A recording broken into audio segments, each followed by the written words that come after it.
Mic test! This is so fucking loud. Mic test.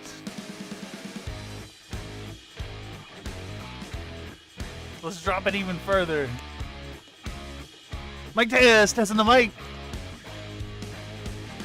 Mic test. Test the mic. I gotta have the mic pretty low because I get excitable.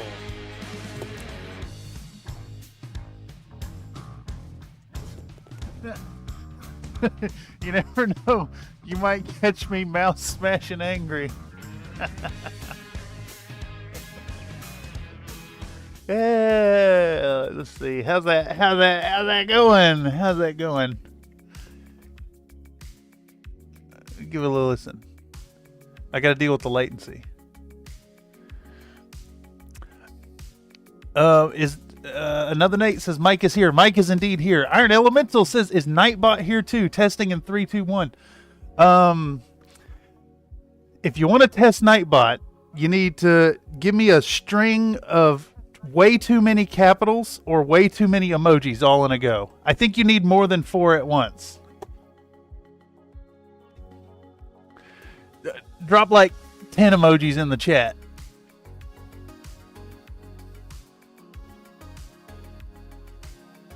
Hopefully it is set up to get angry at folks. Now, isn't there a way I can... Dang. Okay. Let's turn that off. We're in it. We're in it to win it. Get it done.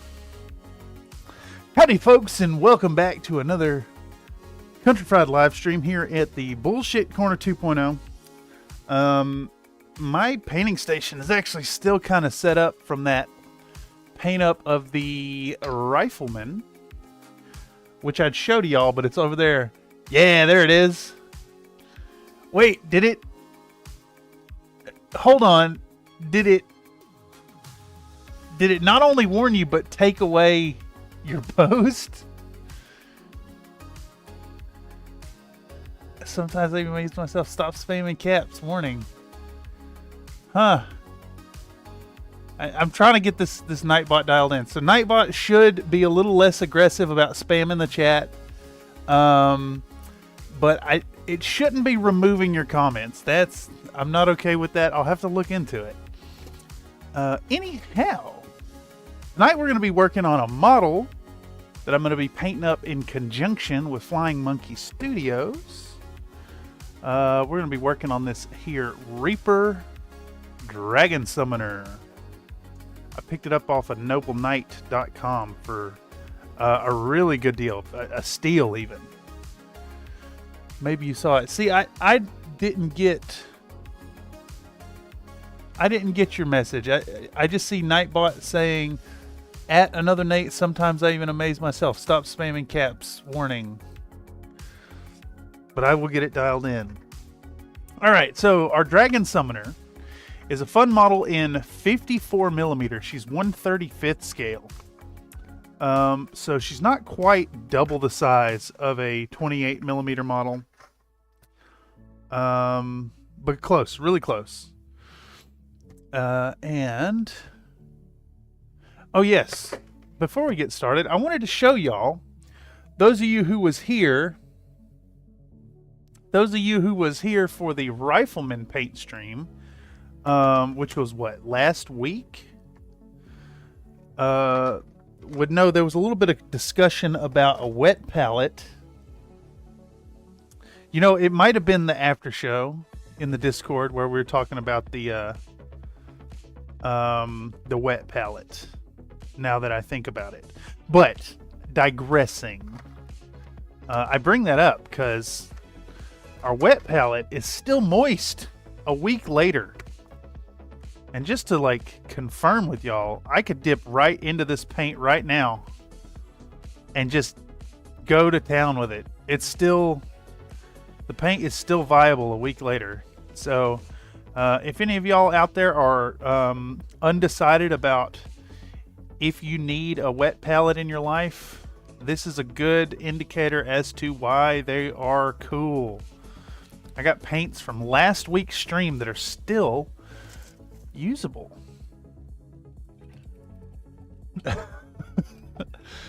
Iron Element says he wasn't bad enough, but it says howdy y'all. Yeah, Nightbot did kind of just miss that. I wonder why it just lets you get away with that.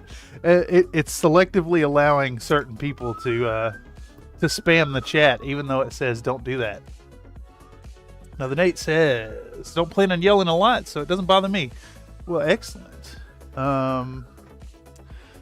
But you're free to yell in here if you want, honestly. Anyhow, to get started for this evening,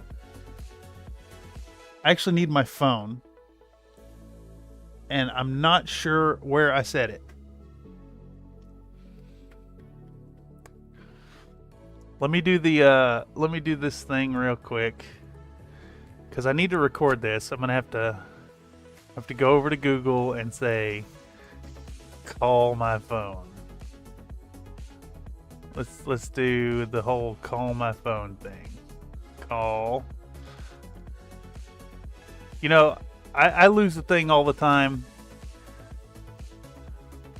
Not a big phone user unless it's like actively in my hand. So let's do this real quick before we get rolling into it. So I need to do this one, and then it should play a sound. I hear it. I hear it that direction. I'm gonna grab it.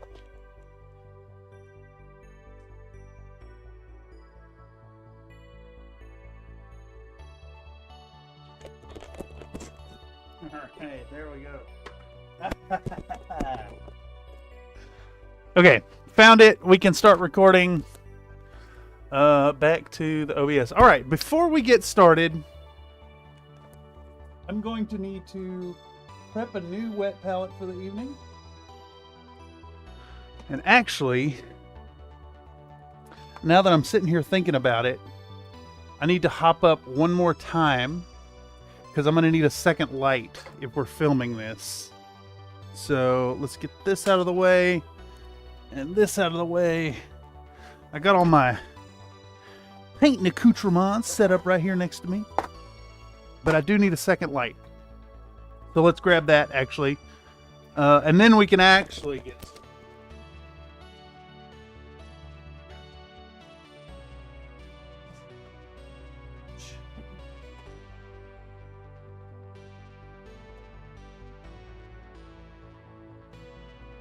I forgot the light because our last project was that Rifleman. I did not film that. I did not at all film the Rifleman. I'll film some others for that project, but not the Rifleman. Another Nate says, I forgot mine from April all the way through summer in the south and into September. My paint was still usable. That's amazing. Love a good wet palette. Iron Elemental, I'm a professional idiot. I have a good tray to use for wet palette, but I remember reading it's super important which side of the baking paper has to be up, and I can't remember, so I never used it yet. Oh, I wonder if it's different for these pre-cut sheets from Army Painter.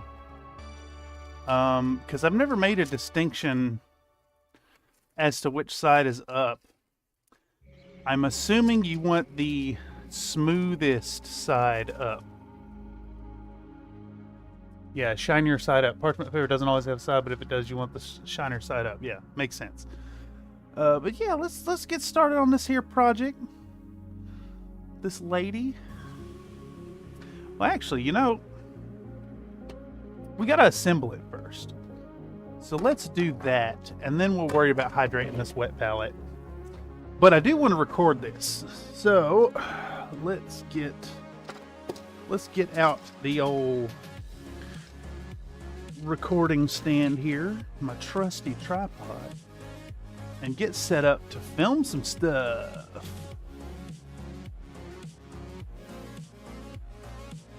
All right, close all. And then we hit the camera and set it to Pro Video. I like the Pro Video setting because it allows me control of the focus and the white balance and all that good stuff. Yeah. And actually, we're about to glue. So I think this project is going to start with a guest palette. Let's see if we got a dragon themed guest palette. The Glad brand is identical on both sides as far as I can tell. Good to know. Awesome, this piece of wisdom unlocked a tool for me. Country fried wisdom. Honestly, so much of any wisdom I would pretend to have comes from y'all, comes from the community. And then I steal it and post it into videos. It's too good. All right. So I got... I think a Magikarp is technically a dragon type. So what's our dragon gonna be? We got Dragonair. We got Dragonite. We got Magikarp. I think I might want to hold on to the Magikarp for a fishy paint up. If I do a Fishman or something.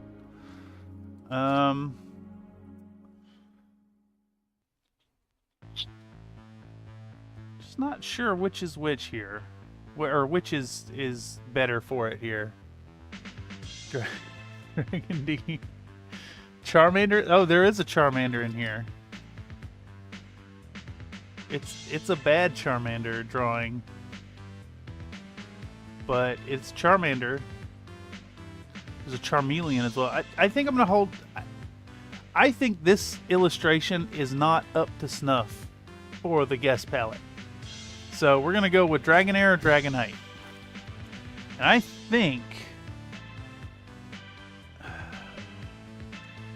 Dragonite is going to be more recognizable as a dragon to people who are not Pokemon fans. So Dragonite it is. Charmander's specifically not a dragon. Oh, I see. Yeah, the Dragonite does look like a classic fantasy dragon. In fact, if anything, it's more a dragon for this Dragon December project than a dragon, than the Dragon Summoners dragons. Oh, looks like Nightbot is already spamming factoids in the chat. It says the blue whale's heart is the size of a VW Beetle and weighs up to 1,000 pounds. It's 453 kilograms for those of you not using Freedom units. And honestly, I think that's the first factoid from Nightbot that I actually believe. I think last time Nightbot was lying to us. But yeah, okay. What are we doing now? We are filming opening up this here little lady, our Dragon Summoner. And I'm going to hit record. This is a fantastic 54 millimeter display piece from Reaper, sculpted by... oh, I can't remember. I want to say it's Julie Guthrie, but I could be wrong. Jay Guthrie.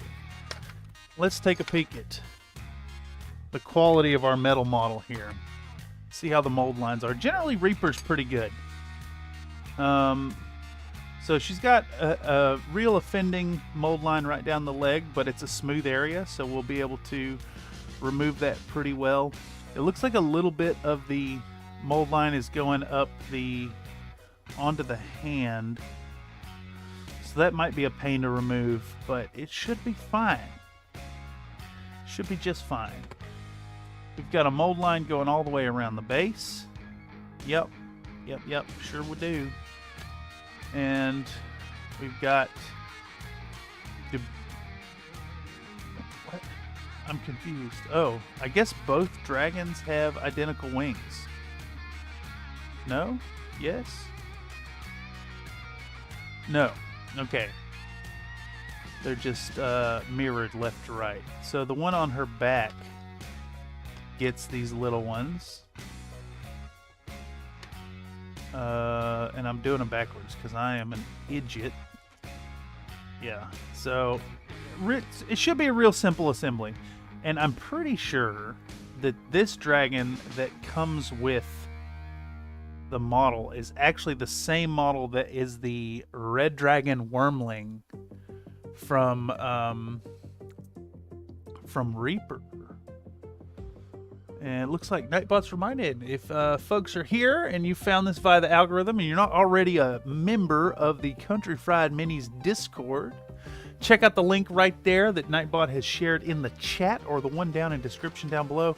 Come over and join us and share what you're doing. We'd love to see what models you're working on. Got a fantastic community sprouting up over there with really creative types. Really awesome creative folks over there. Alright, so it looks like we're going to need to do a bit of gap filling. We're going to need to do a bit of mold line removal. So let's hop into that. Let's start with our... We're going to take a flat and a round Army Painter file. We're going to start filing down these mold lines. I guess you could scrape them too. In fact, we may need to. And I may even need the triangular one as well if I could find it for scraping down stuff. Spoiler, it's cube. Oh yeah. Yeah, another Nate's been working on some fantastic hand sculpted models and setting them up for casting. We've all been following along. Pretty exciting stuff, actually. I am super excited to see where they go. See how the casts turn out. I'll be doing a little casting myself at some point in the near future. Got a plan to do up some bases for my U.S. Ariadne forces. Just, you know, 1,000,001 projects going on at the same time. Nightbot looks a bit like a cube. Nightbot is famously square. It does kind of look like that. Is it supposed to be something in between, like the Reddit symbol and a Twitch thing? Doesn't Twitch have like a symbol? I know that the Twitch integrations are a little better than the YouTube integrations, but it does some basic stuff. It'll ban people for certain words. It'll time you out if you spam caps, and it spams factoids into the chat. Which, of course, that factoid thing I had to set up, as well as the other stuff. So, yeah, it only does what I tells it to. Okay, so we got some gnarly mold lines. Well, they're not gnarly. They're just there. They're quite there. And they're in a tight spot here on the inside of her leg. So I've switched over to this triangular filer. And I think just a few passes has done it. Done it well enough. I could have pre-primed this model yesterday with the metal primer, but it needs 24 hours, and I wanted to assemble this on stream and on film, so I didn't get around to that. And I figure if it's a display model, it's not going to get handled a lot anyway, so we don't necessarily need the metal primer. Okay. Honestly, the mold lines look pretty good. There's a little bit on the clothing. Almost imperceptible. We're just gonna scrape it back with the hobby knife, and then A little bit on the other arm as well. We use our round filer. Just rub it down.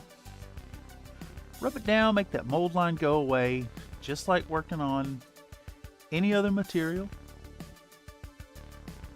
Metal's nothing to be afraid of. I'd argue it's the superior material, but that's a matter of personal preference. Another Nate says, Twitch symbol is a quotation mark in a square speech bubble. It's something like that, yeah. Yeah. Nightbot just seems like it's that kind of feel to it. It's a little dude. He seems like he'd fit right in on Twitch and Reddit alike. Although Reddit's not a streaming platform, so I guess that doesn't make a ton of sense.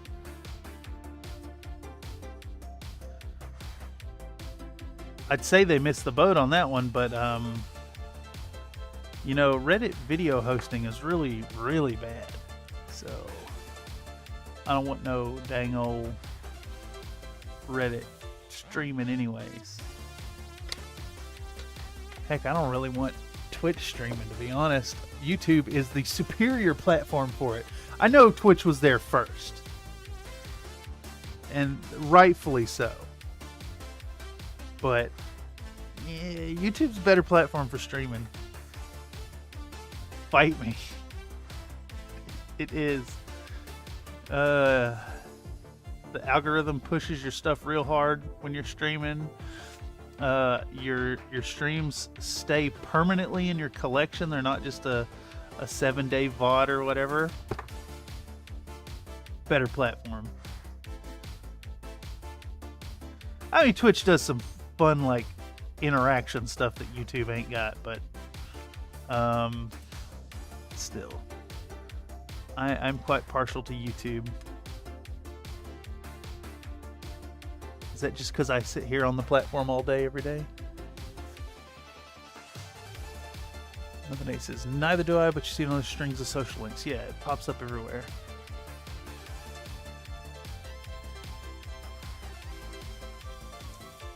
I'd, you know, honestly, I'd stream on Twitch, but I feel like I don't really feel like I've got a space over there. Besides, Country Fried Minis wasn't intended to be a stream channel, though I must admit, I really, really do enjoy the streams. I think they're a great way to get stuff done, and a good way to get regular progress up for y'all while I'm working on videos behind the scenes. And speaking of videos, Octavia dropping soon. After that, we'll do a little more battletech. Maybe the Urban Mech Lance. And then I'm still working on Titania. That should be a nice, fun, probably a pretty lengthy video. I'm thinking like 30 minutes or something on that one.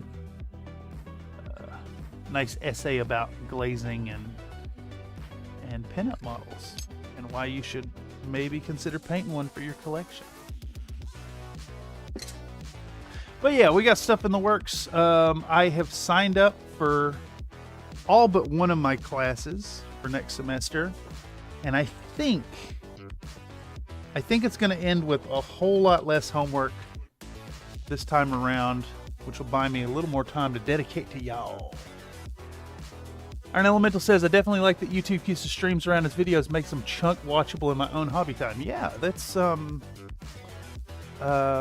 really awesome. I know Twitch does the VOD thing, but like they're only there for a certain amount of time, as far as I understand, unless they've changed that.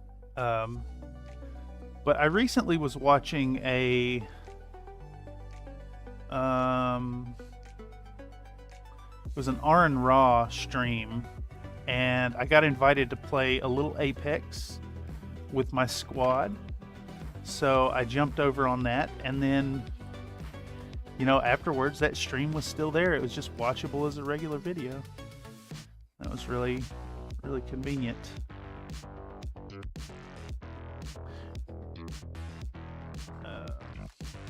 That said, I do have a bit of a complaint about YouTube ads lately. I don't know if y'all have noticed, but they've been doing unskippable ads, which really sucks. And in light of this, and knowing that I will be YouTube AdSense partner very soon, and very intent on adding ads to the videos, I will be posting future videos ad-free for members. So,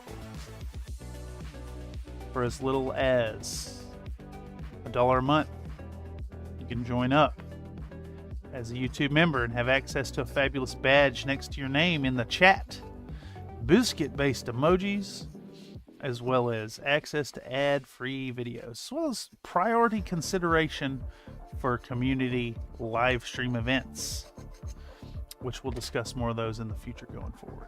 I think I'll also make the I'll post the ad-free versions of the videos for patrons as well. So if you're supporting over there already, don't feel obliged to join up as a member to also get the better content here on the platform. So yeah, think about it. You got a buck laying around and you want to contribute to the production of videos on this channel, check out channel membership. More perks all the time. Vandal Noir says, what do we got tonight? And screw YouTube ads.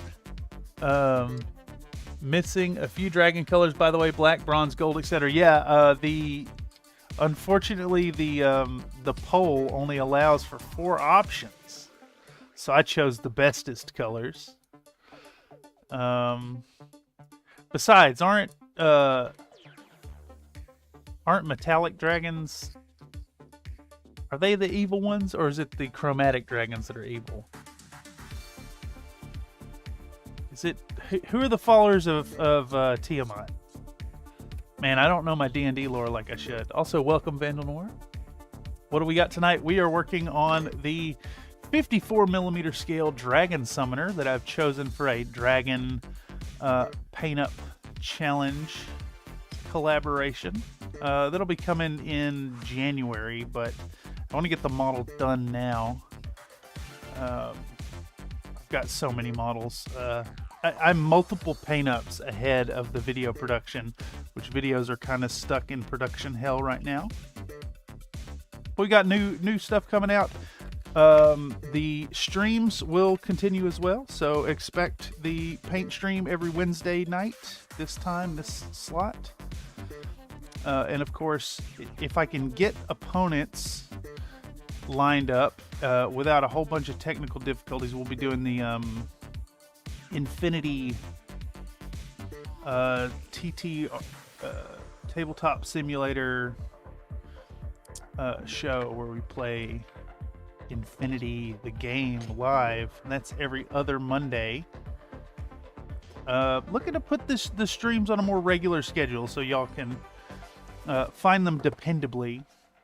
That doesn't mean there won't be the occasional impromptu thing, but I think as far as like growing a community and building regularity, dependability, we're gonna stick to a schedule for these for the most part.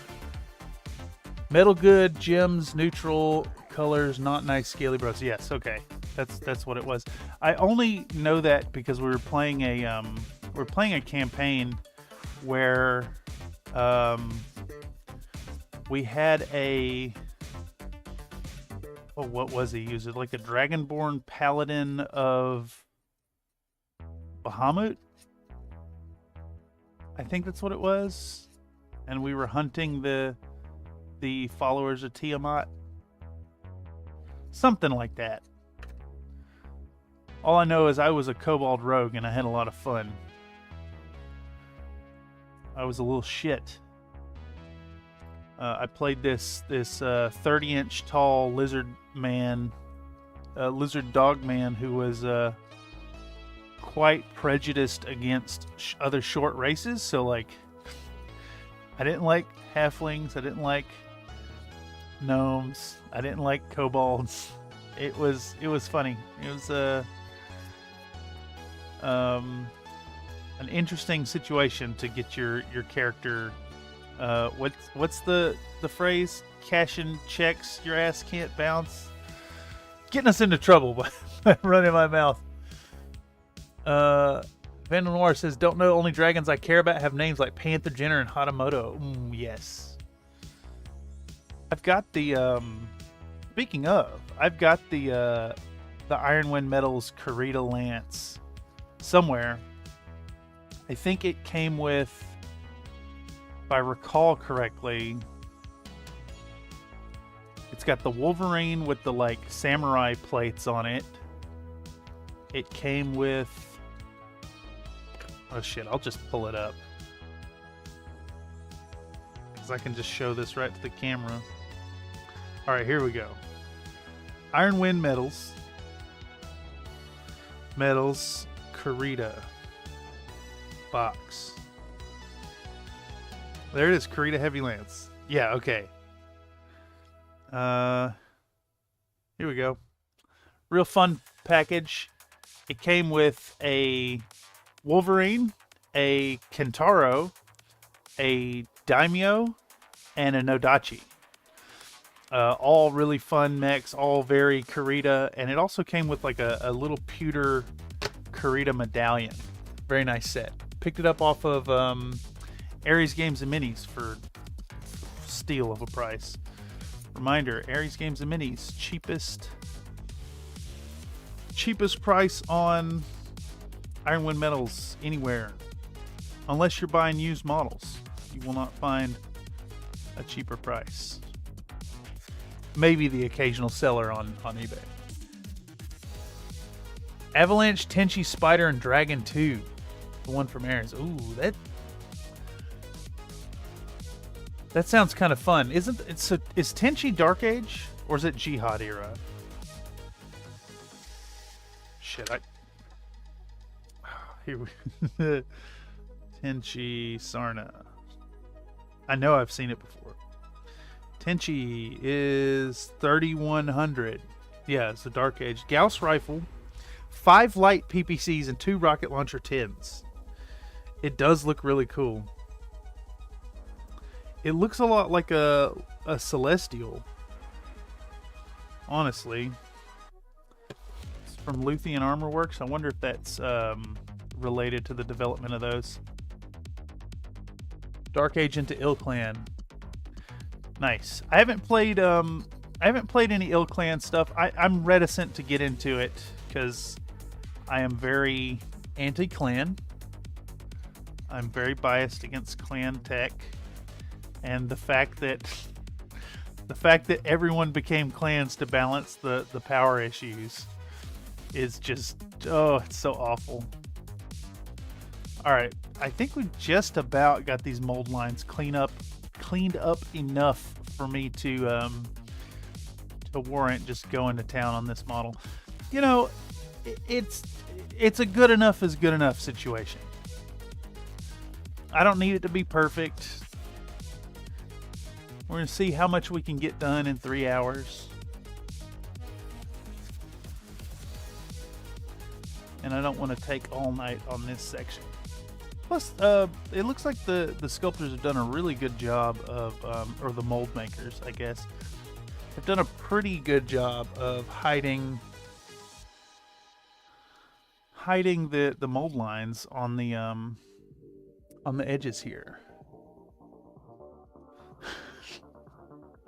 Oh, Iron Element says Nightbot's facts are semi-accurate at best. Some cranes are self-erecting by placing segments in between itself and jacking up that way. Oh, it did say that cranes were set up by the cranes, didn't it? Cranes are built using cranes. Silly. That counts as built by crane, not just not a second smaller crane. I guess self-erected crane is built by a crane. Gonna make me paint a mad cat. Yeah, I got that mad cat. We're gonna get it done eventually. Got my blue pack mad cat right here. We'll do it sometime in the new year. I think I'll get a few more episodes out before I retire the original deep fry sequence.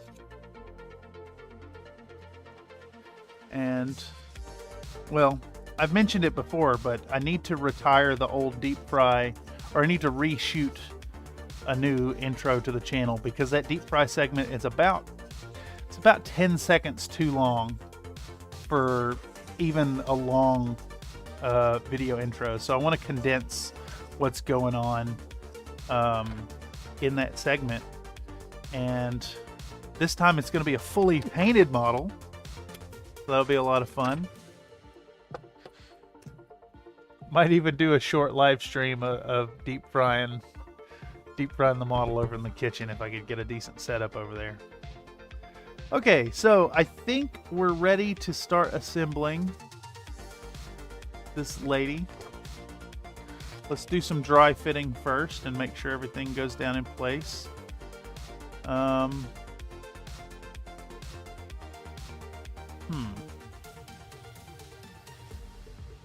There's 2 pegs here. I think this is...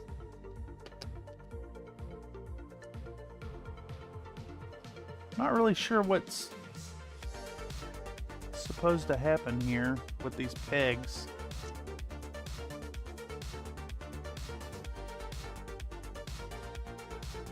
It's got to be right there, but the staff is too long. Is it a matter of bending it? I'm going to pull up the reference really quick. Don't you dare change the intro. It's damn near, it's perfection and charming. We got to do a shorter one. It's got to be a little shorter. I've already checked it with I've already checked it against the music. It'll line up nice. Basically just the same thing, only with more better lighting and a better camera. We'll do it in 4K. Okay. Let's pull up the Dragon Summoner model and see if I can't figure out what's going on here. Okay, so it does look like her staff is meant to be angled a little further out. So I think what we're gonna do here is just give it a gentle twist, just a real gentle twist. And then straighten up the staff, and then that should work. And then she should go right here. And this peg is a little too long, so we're gonna give it a little snipperoo, shorten it down a bit, and still a little off there. No, there it goes. Okay. So she'll stand like this. That staff is just, it's a little long. I'm very tempted to snip the tip there, but I think we'll just work with it. Now that I'm doing this, I see that we've got some mold lines on it that need to be taken care of. Time to check the reference. You'll fight me, sir. Well, I am super glad that people love the intro. It kind of just happened in the moment. And in fact, that was recorded before my apartment got flooded. So that was way back in the original bullshit corner. But, you know, it's basically the same thing. It's more or less the same deal. It's just, you know, the 2.0 now. Because it's just a rebuilt. Well, my entire apartment got rebuilt. It got flooded out. They had to redo the flooring and the cabinets and basically completely refurbish the thing. But I'm back in my corner. And that's all I really cared about. All right, so we want to find the toothpicks. where could they be? Where, oh, where could they be? There they are.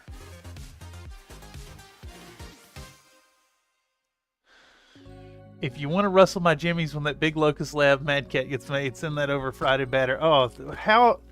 I mean, you say that, but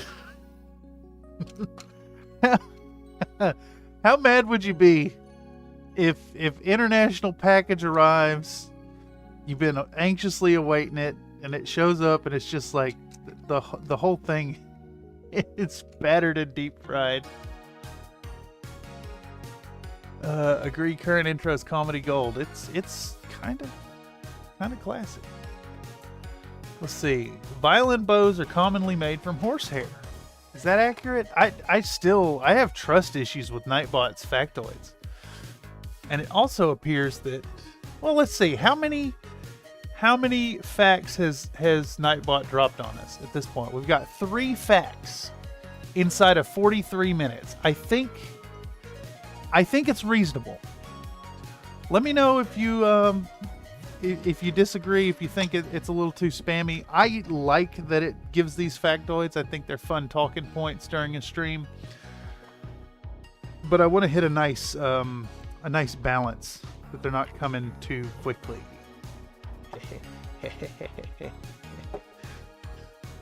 Sorry, I'm 36 going on 12. All right, anyhow. It is now time for, we're going to do a guest palette. So, we've got our Dragon Lady, and we're going to do, we slide on the Dragonite. I don't like the way that's right there, so we're going to do it again. We're going to film it again. And we slide on the Dragonite. And we sit there for a second because the camera will zoom and turn in and make the sound effect. And then we'll show our camera the Bob Smith Industries Maxi Cure. And we're going to get goo all over our dragon. Oh yeah, gross. All right. Our sticky buddy's all sticky. Hey, Nightbot is dropping reminders about the commission painting. So, you want some mechs or some models commissioned, painted by yours truly? Check them out over on Fiverr. We're gonna keep the prices low through the holiday season. So, if you want to take advantage of that and get some models at basically a steal of a price, check it out over at Fiverr. I do custom stuff. I do mechs, whatever you're really after there, let me know. It don't cost nothing to go over and send a message. So check it out on the link. I'm going to be increasing the prices in the new year. A little bit more balanced for cost of operation and factored in how much time it takes. But for now, through the holiday season, I want to make those original prices available to folks so they can get stuff on the cheap. I believe it's $75 for printed, painted, shipped, full 3D printed mech lance right now. I also do rush shipping options available, as well as an option to turn your mech lance into a video. So if you want to hit up some commissions, let me know.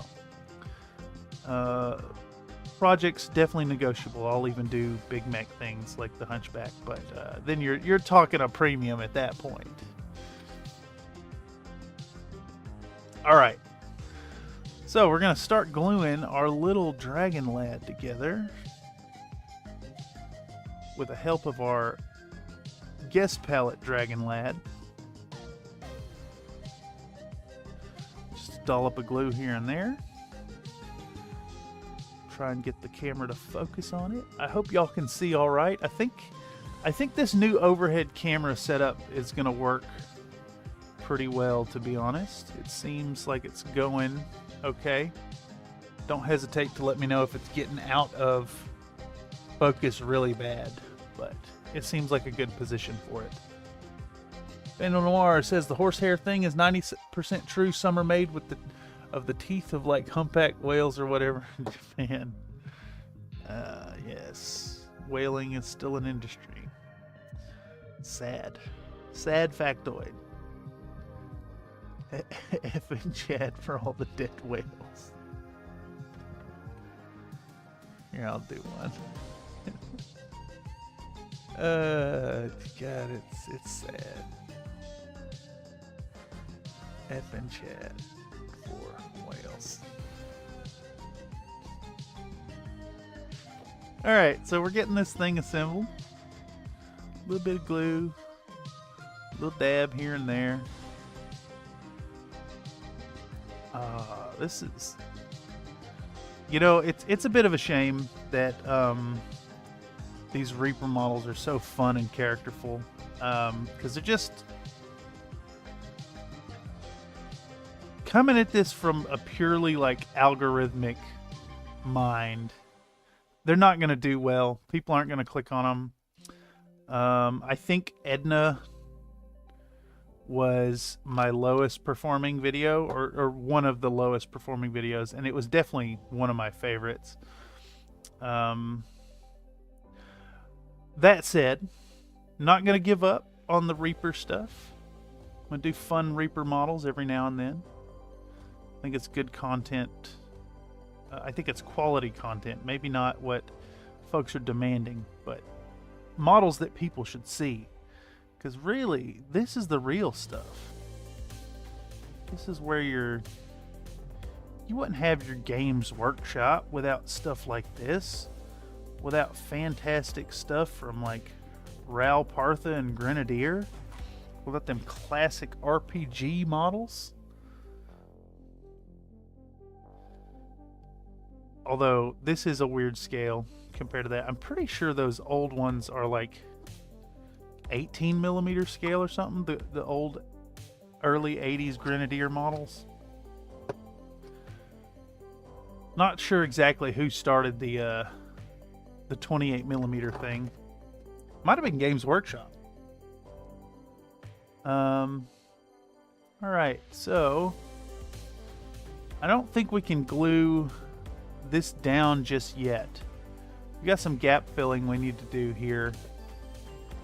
Let's see if it's the same situation on this dragon.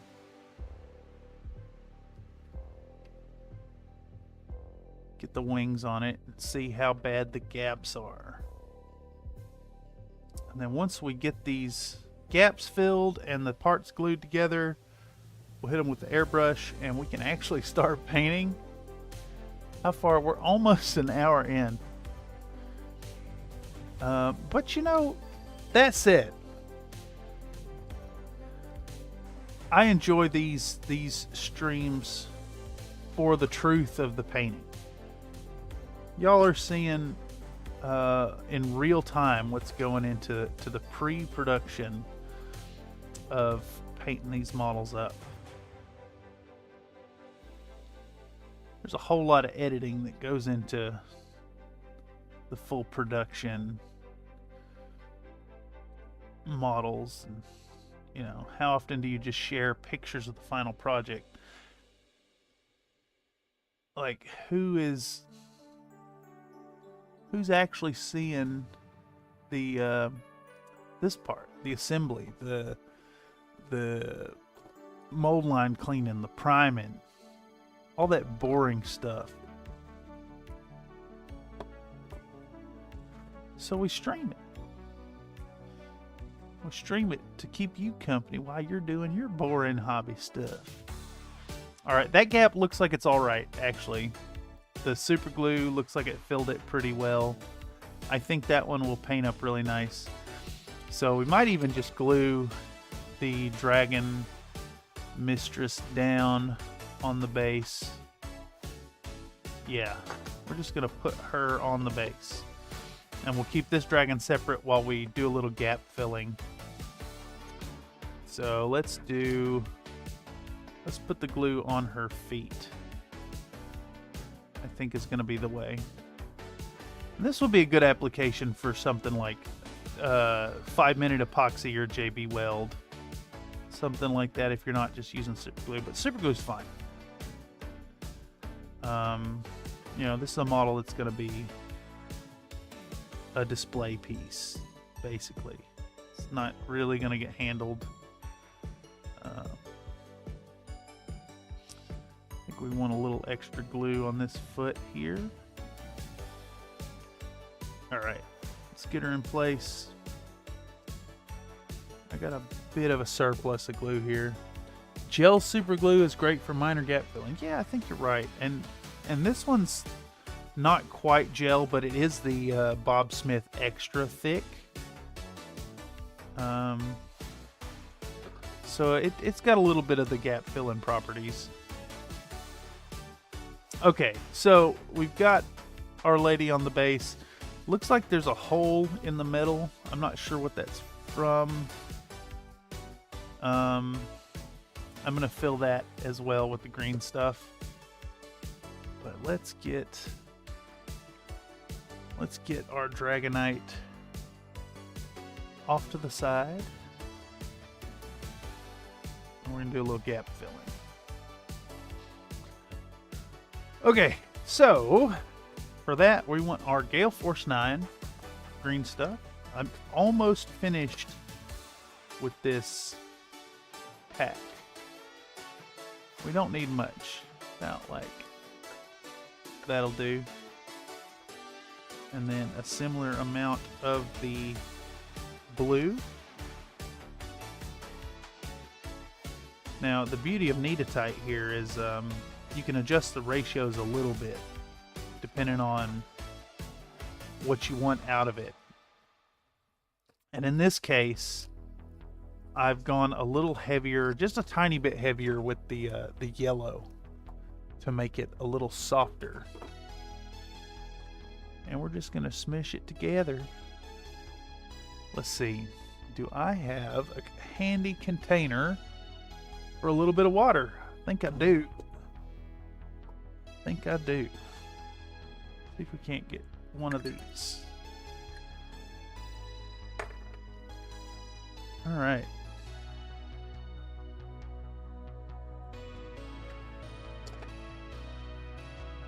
This cup's for finger moistening.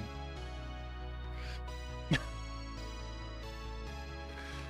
your fingers nice and moist while you're working with your green stuff. Let's check on this vote here. What do y'all think? Oh my goodness. Well, if you disregard my vote that I cast in there myself, it is a dead heat currently between all four of these colors, blue, green, black, and red. And I am inclined to agree there is no best dragon color. You may have a favorite, but I do not think it can objectively be said that any one of those colors is the best. It's situational. Alright, what's next? I think I might have some sculpting tools to help with this. Let's see. Is it this thing? I think it's this thing. Is this my silicone shapers? It sure is. Got a silicone shaper ×2. Alright, just about got this putty mixed up and ready to roll. And we're going to use our... Where's it at? I'm going to use our sculpting hook and these silicone shapers. I'm also going to make a wet spot on the work surface, and we'll set our little ball of green stuff aside. Let's fill this gap. We got a real bad gap right here in the leg. I think we could get away with not worrying about this seam right here. It looks like the glue filled it in pretty well. Now the wings are kind of floating above the body a bit more than I'd like. So I think we're gonna try to smooth that one in, and then right here and underneath have some really gnarly separation. So we're gonna show this to the camera. I'm gonna snag ourselves a little piece of the old green stuff, and we're gonna roll it out real thin. All right.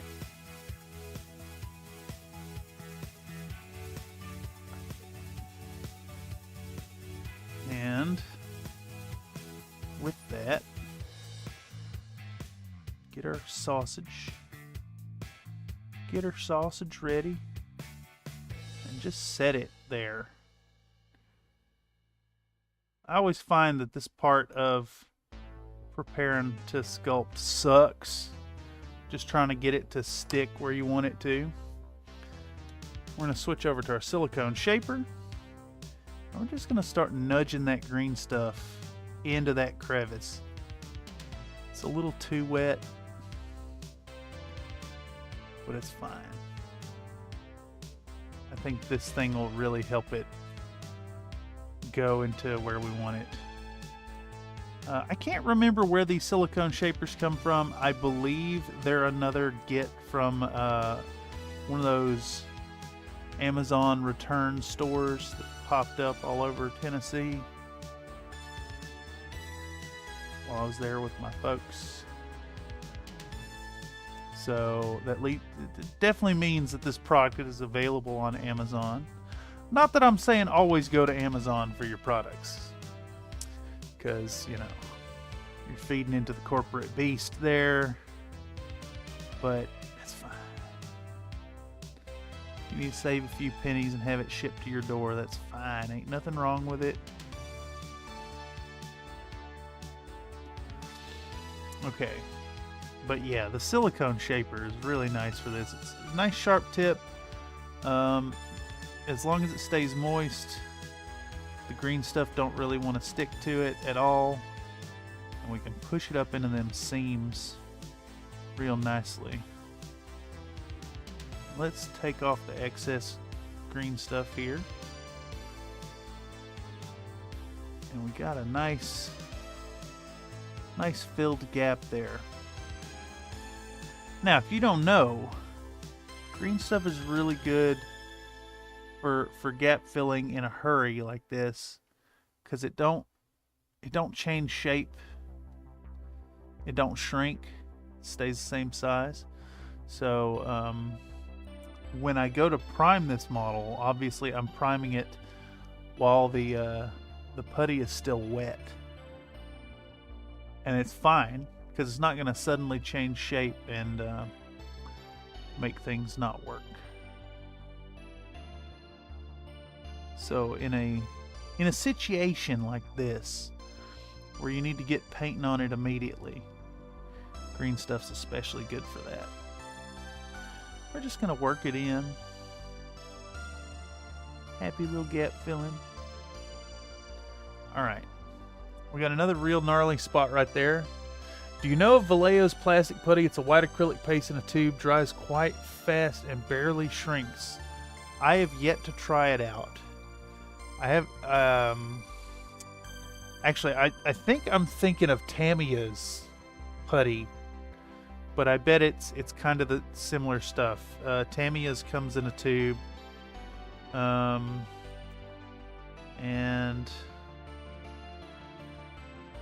it might be solvent based. I'm assuming Vallejo's is water based. Might be something to add to the hobby and repertoire. I know about the Tamiya putty from Night Shift, and it does look super useful. I know green stuff from years of Games Workshop stuff. Customizing Death Guard all the way back in 2000 and... Were they my first army? They weren't my first army. I want to say it was 03 when I was messing with Death Guard. Sounds right, at least. All right, so we got our gap filled on both sides. There was something else I thought. No, it's fine. I just mixed up too much green stuff as well. This song is a direct rip-off of Never Ending Story. Man, I wish I could hear the music in my ears. I don't know how to do that yet, though. I know there's a way to do a playback while streaming, but I don't know how to do it without also getting my own voice in my ears. So funny enough, when I'm streaming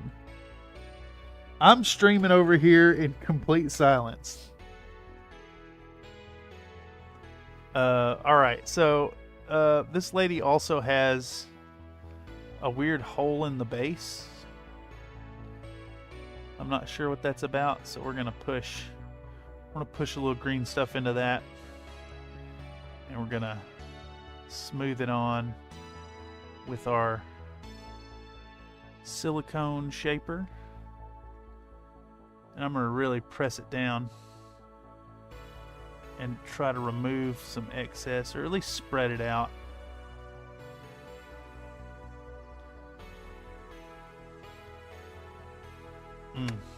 Actually, I think it's time to just scrape it with the metal tool. I just need the little hole filled. I don't need it built up.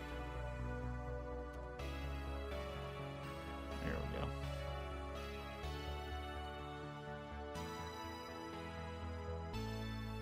All right. I think that's good enough.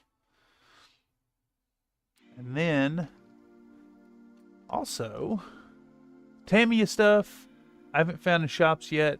Appears to dry as hard as milliput from what I see on Night Shift's channel. Yeah, I mean, it looks like good stuff. I can't really give an objective opinion, of course, because I haven't tried it. Okay, I saw some extra little flashing on our dragon here, and I think this dragon, again, I'm pretty sure this is a red wormling dragon in 28mm that they've just repurposed for this model. But it has a little bit of flashing on the tail that I need to remove.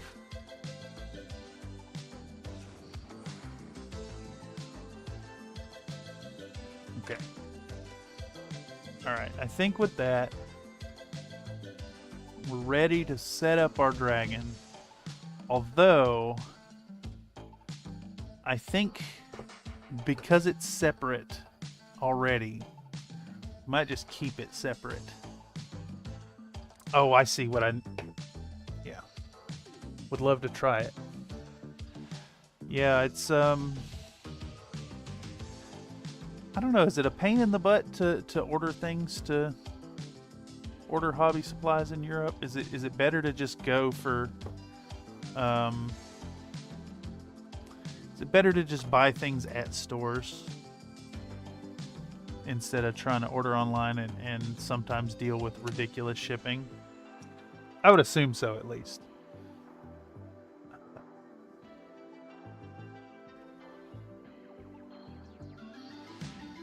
I know I've heard some conjecture over on Peganeco's Discord and streams about the troubles that the Aussies have about shipping and getting stuff.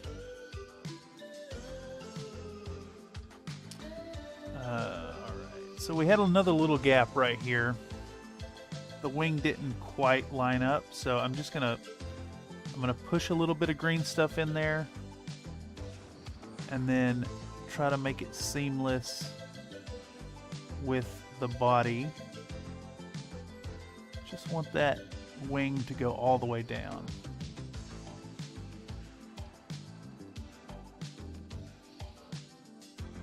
It looks all right. Looks decent.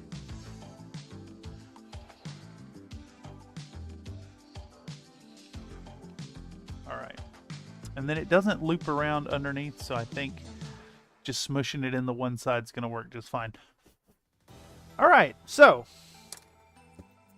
I think with that, the lady and her pet are ready. Looks fine. There's a bit of a mold line on the head here. Where'd I put my hobby chopper? It's right here. All right. I see a bit of a mold line right here on the head of this dragon. So we're just gonna scrape it back a bit. Now we should be able to get started. Should be able to get started priming.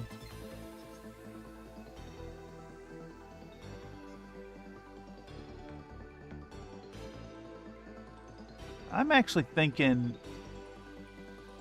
could we get away with speed paints on this? Would it be worth doing a speed paint?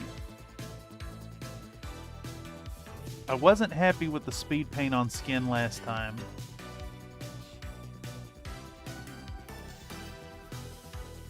But we could definitely get away with it on the dragon, I think.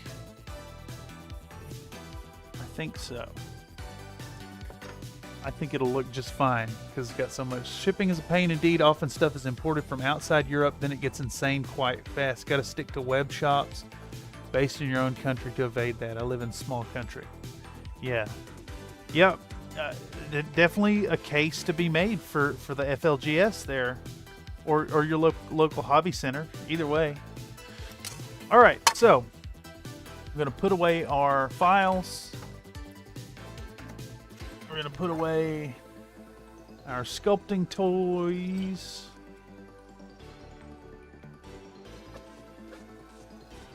Put away our chopper and our sculptor. Oh boy. Excuse me, I keep burping up my dinner. Try not to do it into the mic. Alright. This can get put up. This can get put up. Actually, that'll get dumped in there. And it is time to spray. Like this. Grab this. Get our little spray booth thingamabob. Just, I mean, I keep calling this a spray booth, and I keep talking about how I'm calling it a spray booth every time I get it out, but it's really just here to catch the overspray. That's all it's doing. Set our water. We've got our clean water and our dirty water. We've got a pipette. We've got our spray out bottle. We've got our spray out pot, which is about half full. It needs to be cleaned soon. And let's give this here airbrush a test and see if we can get the needle back in it without needing some heavy-duty cleaning, and we cannot. So it's time to break down the back and might fill a little container with some acetone. So let's take it apart. We're going to pull out the mechanics, pull out the trigger, get ourselves a painter, and I think this is our culprit right here that's causing us problems.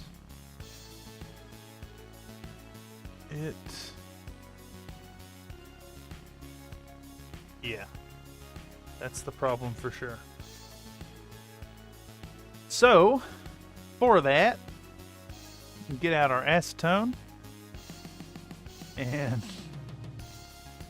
put it in this plastic container, which absolutely dissolves in it, but it's fine. It's not going to be in there long enough to be an issue, but it does mean we need to work quickly while doing this here. We're just going to soak this for a second and then start pushing through our needle while the stuff is softened. Let's run it run this through a few times. Good Lord, I can't even talk. Just get out the gunk. Get out the gunk. Clean the tip.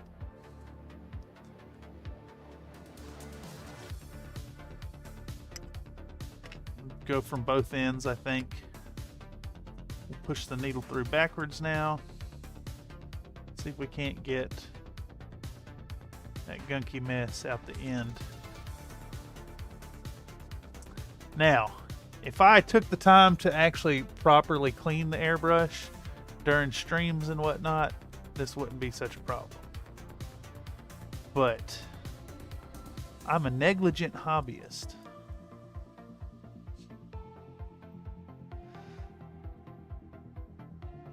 I'm quite the negligent hobbyist, actually. All right. But it's fine. It's what the acetone's for. Acetone breaks that paint down real well.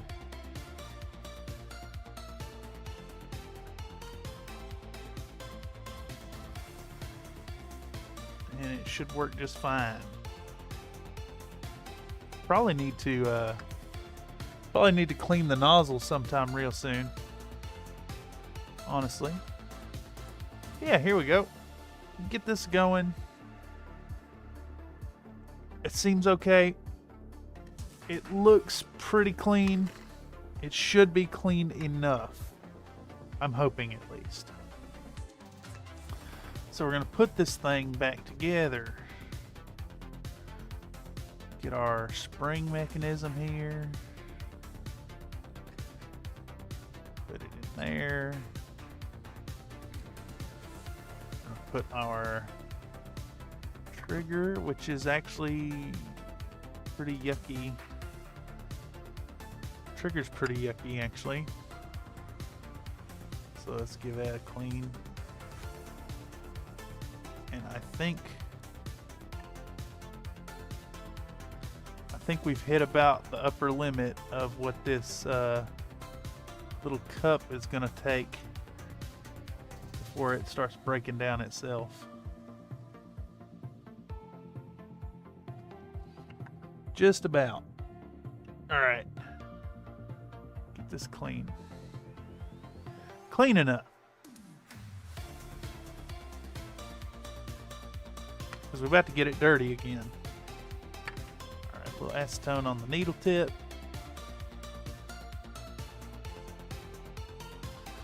And we'll try reassembling it now. Okay. Trigger mechanism. Actually, we need to put the this thing in first. I don't know what you call the individual parts. Put that in. We'll put the trigger in. And we'll start screwing this thing in. And I find that for my purposes, this airbrush works really well just cranked down all the way. Works fine at that. It's just about the right amount of give. All right, let's put the back on.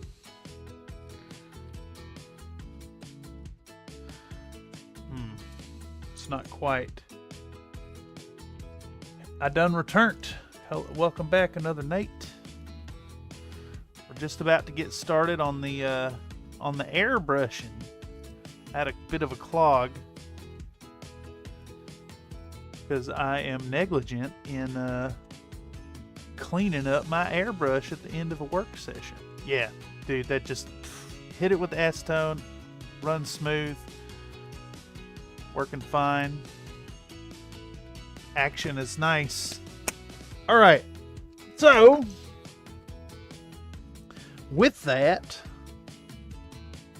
time to put on the respirator. Tie this hair back again.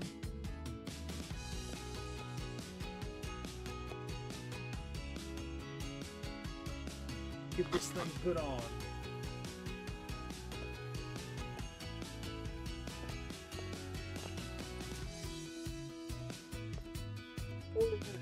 Alright, alright. Alright. Put this on, put that on. Get that going. There we go. We got our airbrush. We got our Dino Riz. We got our gloves. Put on some fresh gloves. How far in are we, y'all? An hour and 17 minutes. I mean, honestly, in the grand scheme of things, that's not bad. I mean, I know it's not riveting content to do mold line cleaning and assembly and gap filling, but it's an important part of the process. And yeah, I think it's important to document it. So now we're going to get out our camera and we're going to turn on our Pro Video. We're going to get our Stynylrez. We're going to get a shot of filling this thing up. There we go.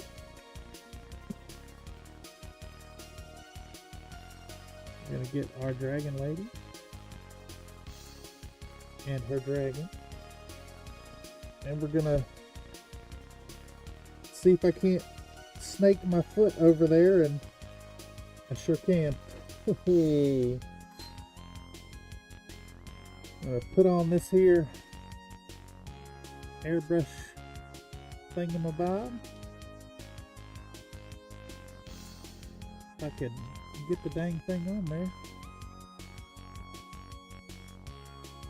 We're going to start spraying up our dragon and his summoner. Let's get that out of the way. Now again, we didn't go with the... Oh, fuck. I just made a big old mess. I'm about to make more of a mess. Woo! There's a bad splash. Something to be said for an airbrush with a bigger cup. But this is, you know, what I have.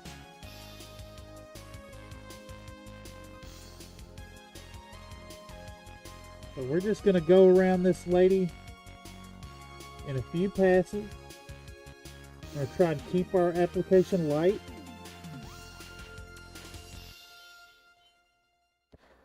You're about to prime parts with uncured green stuff. Has that never caused trouble? I never dared to try. Yeah, so specifically, green stuff is not going to change size at all. Not even to the smallest degree. So, let me first go on record and say that don't, let your green stuff cure. That, most importantly, let your putty cure. Give it time. But if you find yourself working on something and you need to do some emergency gap filling, and work on it immediately. Green stuff is the go-to putty for that because it's not going to change size at all. Yeah. Yeah. All right. I don't know if other putties change size considerably, but green stuff's going to stay exactly the same.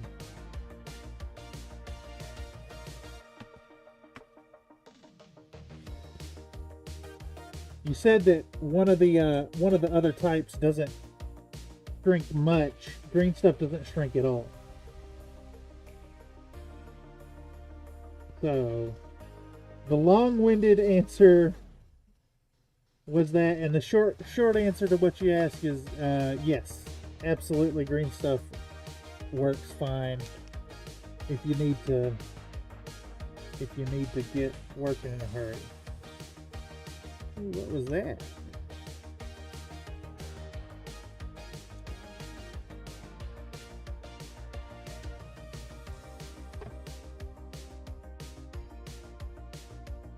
I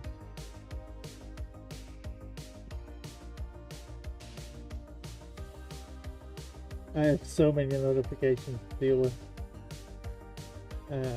But that's how it is when you're streaming. Alright, so we got our Stynal res, and we're going to try to work around this model in a few light coats. We want to specifically keep it light, so that we're not waiting on the model to dry. I don't want to have to bust out a second model to prime while, you know, bullshitting about this model while waiting on it to dry. I want to get painting on this, get cracking on this gal as soon as possible.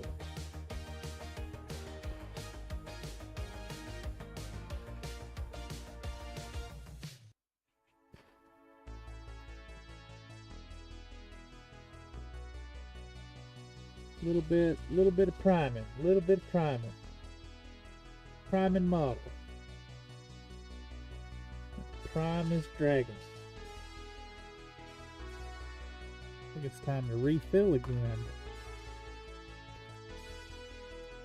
Stynal res. It was me. Yeah,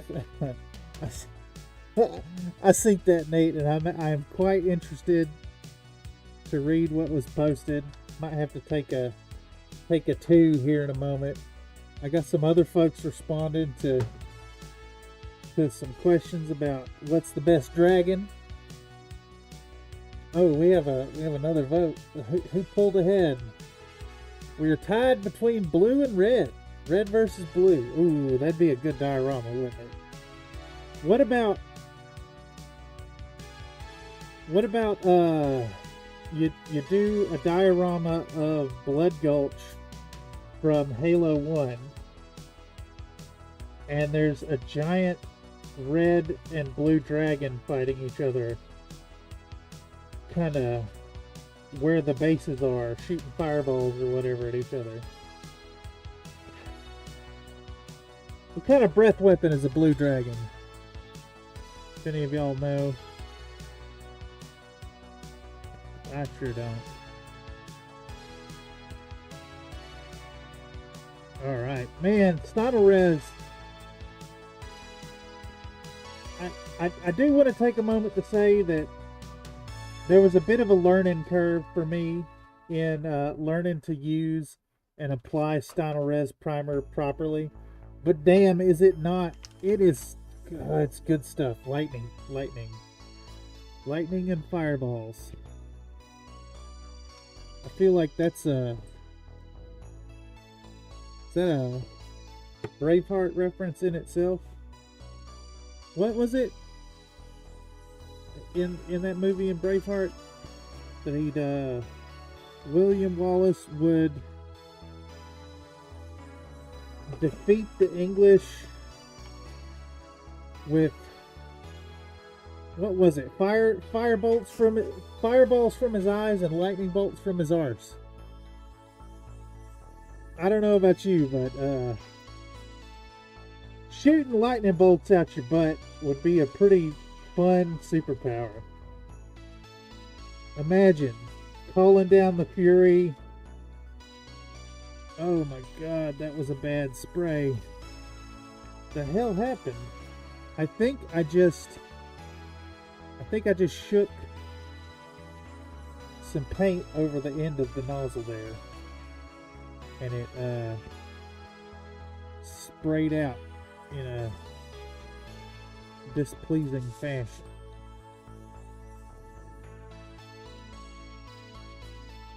What is this, third pass? I only picked green because the polls have been white text on white background the last few times. Oh. Well, that sucks. I wonder why it's doing that. My poll popped up as black here. Damn. Black background with white text. Alright. Well, we just about got a nice solid coat. I'm still seeing little specks of metallic shining through. And would you believe that I've gotten this far in? I've gotten this far in, and I see some problematic spots on the dragon, on the wings. So let's, probably your phone say, oh, that, yeah, it makes sense. Let's see if I can't show this to the camera where y'all can see it. You probably can't because it's all white and blowed out. But there's some sprue connection points on the wing there that are bad. We're gonna fix that real quick before we get too much further into the priming.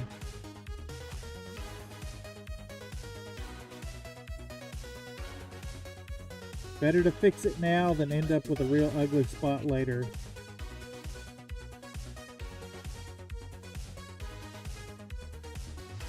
I actually should have recorded this right here, what I'm doing. Oh well. You won't know about it in the video, you'll know about it only now. Alright. Yeah, it looks a lot better. Alright, we'll prime that freshly scraped up metal. Get it coated.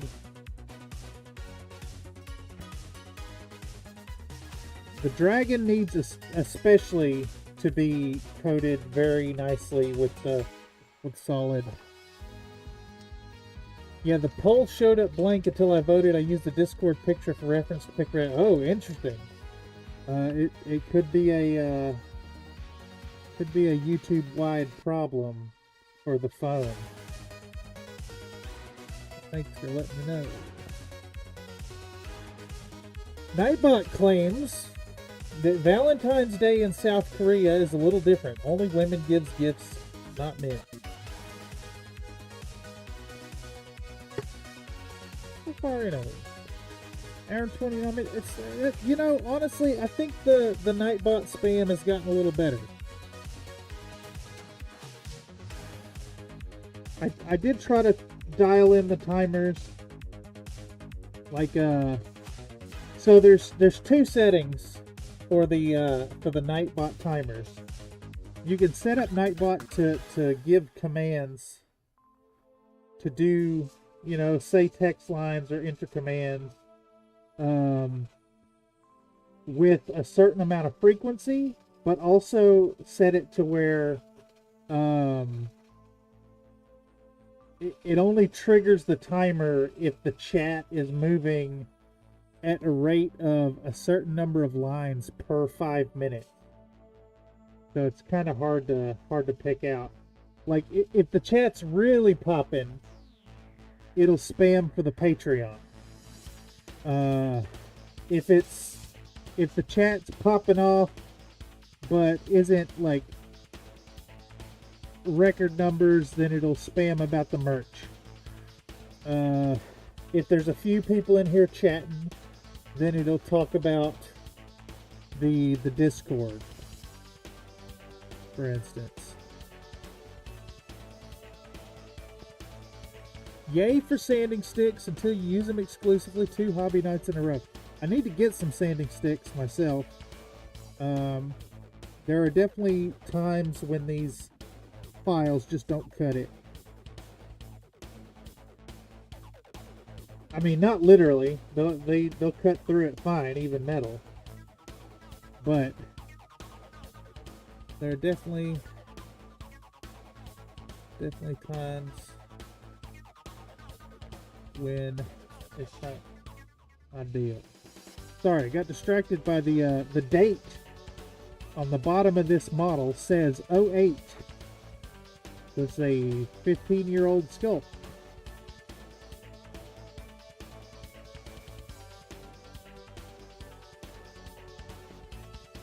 I really wish I would have done some kind of base for her. I may yet do a base, some kind of display plant for her. Alright, I think we're good enough on the prime job. It looks well coated from all directions. So we're going to spray out our airbrush. And then we're going to spray out our airbrush in a different way. Wow, my spelling errors show my energy again. Yeah, isn't it like middle of the night for you, Iron Elemental?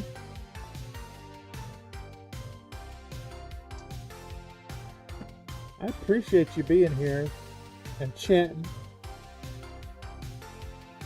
But no need to kill yourself for hanging out in the stream. I swear I'll do a stream one of these days in the middle of the night here in the US. Make it a little better for friends on the other side of the earth. Alright. There we go. Things are working. As always, I don't have any kind of lube for my airbrush needle. So I'm going to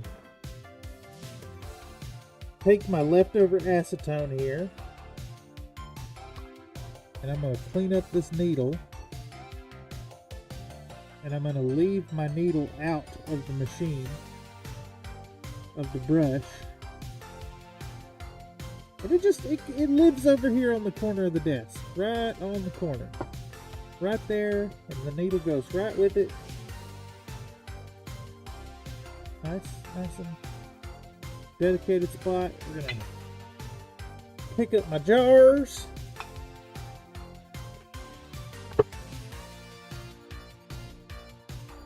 And I think I'm gonna grab this with acetone on my fingertips. I think what we're gonna do now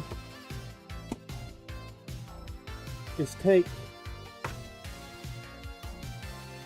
4:30 in the morning. I think I won't last much longer. Good Lord. That's lunacy to be up so late. I mean, I get it. I was actually tossing and turning at about that time last night, unable to sleep. I'm feeling it a little bit now, but I think what I'm gonna do. We got this gal primed. I want to give it at least 2 minutes to cure. Ideally, it should sit for a lot longer, right? And get cured out. So what I'm going to do is I'm going to hit the BRB screen. I'm going to hop up for about 60 seconds to 60 to 120 seconds. I'm going to stretch my legs. I'm going to sit back down, and we're going to get rolling on some quick painting on this model. Let's see, we're an hour and a half in. So I'm going to take a quick 2-minute break and be right back, and then we'll see what we can get done in about 90 minutes paint time. So yeah, let's send y'all over to the waiting screen. I'm going to stretch my legs and I'll be right back.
You're telling me.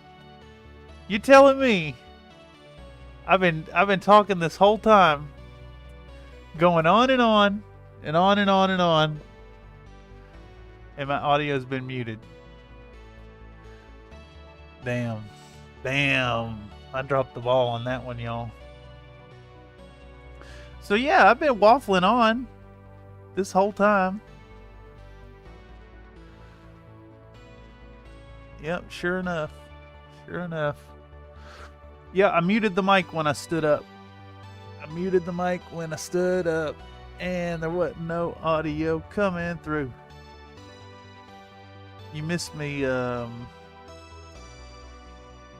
singing along to the BRB screen. You missed me waffling on about this paint here, and the brush, and Princeton Art and Brush Co. and how much they rock. Yeah. I've been screaming into the void. Damn. I'm a dummy. But that's okay. I come by it honestly. So yeah, we're working with this here Blood Angels Red. Blood Angels Red contrast paint. Gonna create some really nice, rich color. Yeah, the whole time. Yeah, indeed. Indeed, the whole time I have been muted. Also, welcome Nathan. Going fantasy on you? Yes. Yes, indeed. We're painting up a I reached out to another channel about doing a mutual paint up, and we were talking about doing some a dragon thing, or he usually does a Dragon December video. You can check it over at Flying Monkey Studios. But I told him that I couldn't really swing a December model, knowing the way I am about video production. So I'm going to be doing my dragon as a New Year, New Dragon project.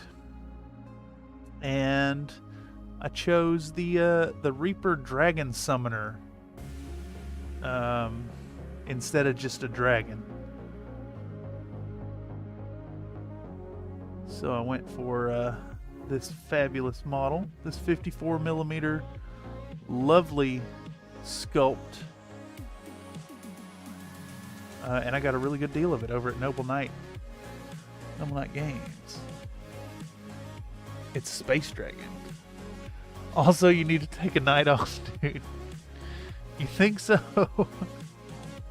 Really, I need to get to video editing is what I really need to do. But so tomorrow is the last day of class proper.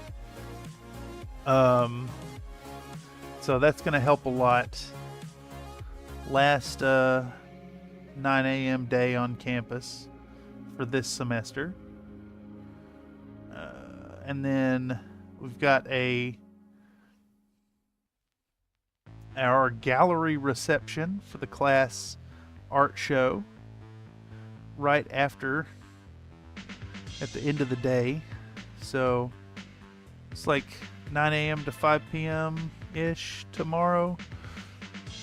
And then I got one more day on campus where we've got the end of the year, everybody gets together and does a hard scrub of the printmaking workshop. So really excited to get done with classes for the semester and devote some more time to getting some proper content out for y'all.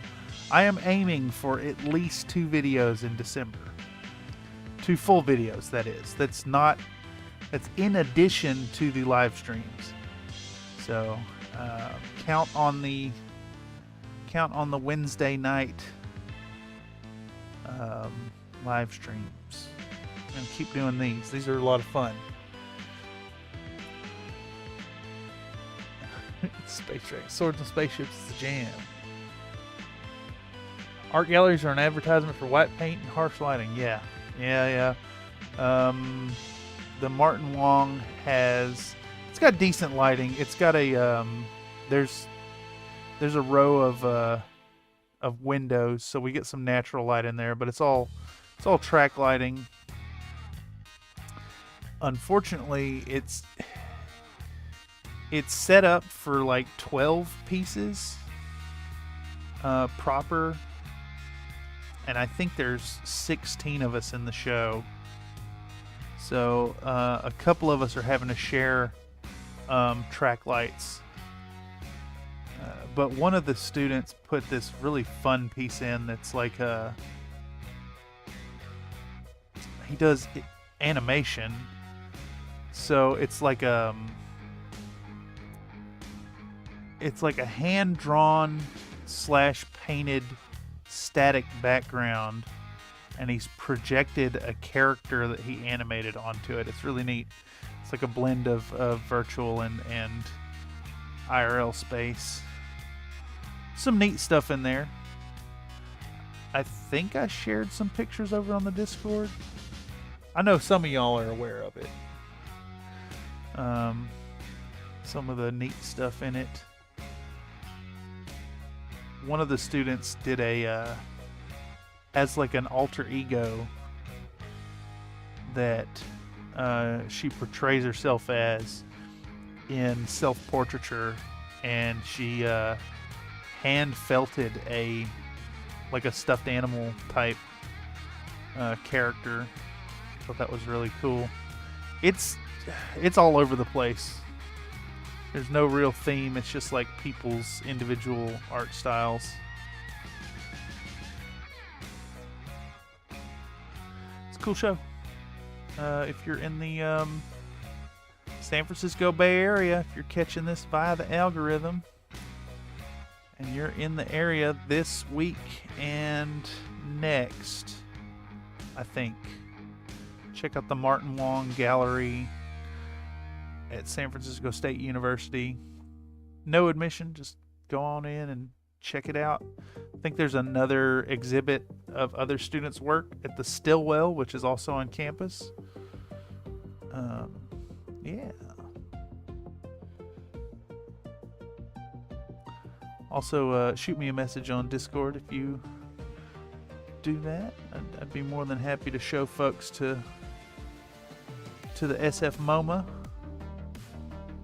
or the Legion of Honor. And I guess that offer extends beyond just this week at the gallery. If you find yourself in the San Francisco Bay Area at all, and you're a viewer of the channel, shoot me a message on Discord. Let me know. I could spare a couple hours to point out the galleries to you. Some really good ones. SF MoMA especially. Downtown. Super convenient to BART. You shared to me, but the laundry basket shared me. Oh, yeah. One of our students created a sculpture that, well, I guess it's a series of sculptures now. Kind of reflects the pressures of being in school and like go and the never-ending responsibilities of keeping up with appearances. So she did this series of these sculptures that are basically piles of laundry. And this exhibition was neat in that it's a freestanding mound of blue clothes. It's a neat take. It's kind of wild what went into it too, because you got to like build a frame underneath it and then mount all the clothes to it. So it's a thought out mess, basically. I don't know, stuff like that's kind of fun in that, like,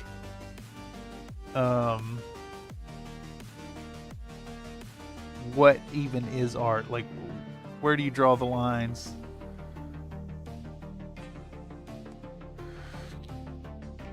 Could have gone for Cretan Dragon Mech, as it's technically fitting in 2 ways to break the boundaries. Oh yeah, I guess technically there's still time. I think I have a dragon in a set over there at my computer workstation. I want to do 2 more lances using those really crappy mechs out of the 2007 introductory box set. The sculpts they're basically the same ones that came in the old Alpha Strike boxes, but they're, I don't know how to describe it. It's like the producer, it's like the producer shaved the molds by like fractions of a millimeter here and there to save on materials or something. Because like some of the mechs are ridiculously thin, but it's the exact same sculpt otherwise. I think the most egregious is the Hunchback. It is very noticeably thin. I don't have it handy to show off. Do you know the process of the laundry series, like how she treats the fabric to make it hold form? The first few were just literally freestanding massive mounds of clothes. And the current one is a chicken wire structure. I think there's a foam core, like a styrofoam core, and then it's a chicken wire structure. And I wasn't actually paying enough attention to see what she mounted the clothes with, but the clothes are just attached to a form, and they're pinned to it somehow, but draped over a solid frame. And it's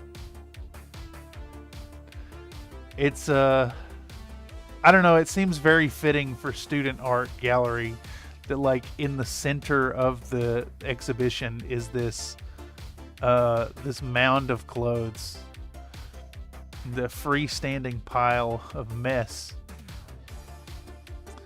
I think there's a statement in there about student life. I didn't read everyone's artist statements. I'll get a chance tomorrow.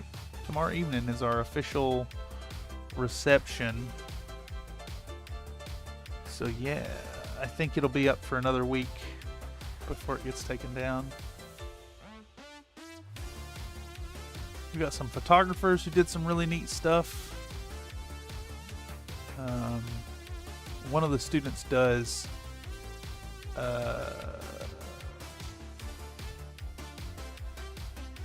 like they're photographs, but they've got drawings over top of them. So like a little bit sci-fi, a little bit like supernatural type looking, like shapes and lights and stuff. Let me check this camera here. Did I actually record any of that red dragon painting? Surely I got a little bit of it. I think I did. I've already forgotten. Okay, yeah. I got some. I'm going to record a little more of that. Boom. There we go. Get a little more on this. I've been making fun of it, but I also think it's pretty on the nose in a couple deeper ways. Yeah, I think that's kind of the beauty of some of these expressions of art. Like, what constitutes art, right? It's definitely not like the quality of it. I think it's about the statement and the emotional response it elicits. I have this idea to do a series of AI generated images, just posted completely unabashedly, printed out, shared as your own art, but specifically trained in the style of specific artists. And then you call the series "This is Stolen." And it's like, is AI generation from a prompt that you submitted art? No, probably not. Is it appropriation? Probably. But the moment that emotional response happens, the moment this discussion happens in the context of the gallery, it becomes art. So like, you're engaging with that, or your offense at the usage of that tool is what makes it art. Yeah, just some fun thought experimentation.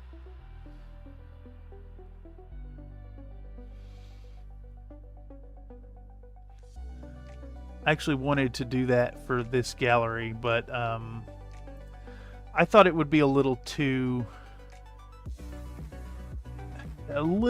disrespectful to my fellow students to generate art based on their work. I think that's about where I draw the line. But who's got time for art, man? Who's got time? Are you aware that you can use your S Pen to control the shutter? Start, stop recording. No, I had no idea. Like, wirelessly?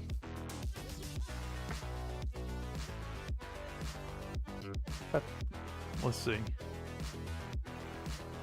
How do you do it? I may need to set it up in some settings.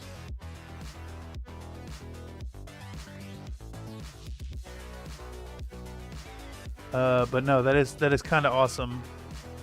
I think I need to enable the gestures or whatever.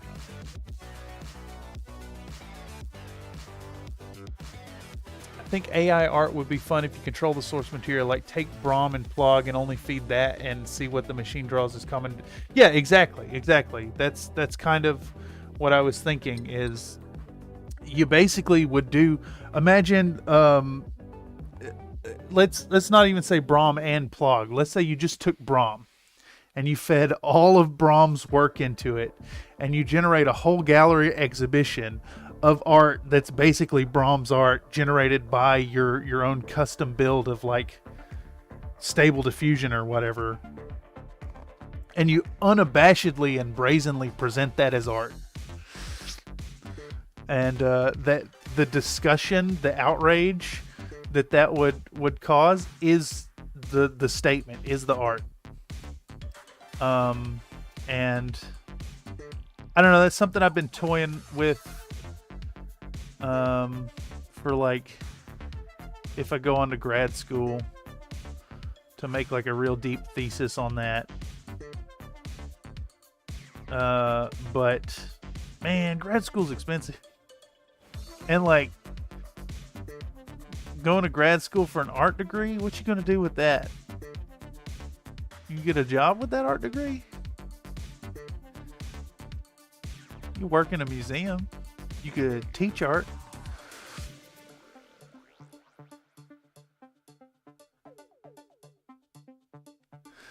And to be completely honest,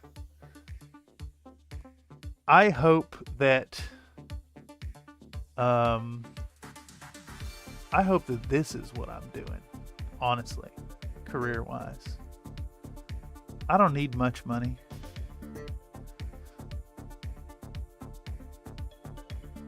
This is immensely entertaining and rewarding.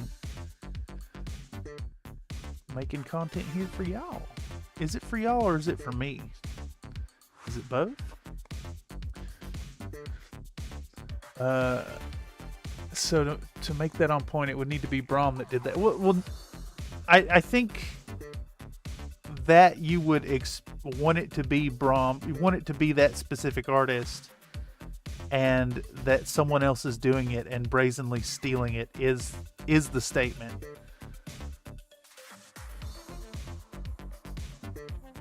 Because honestly, the only argument against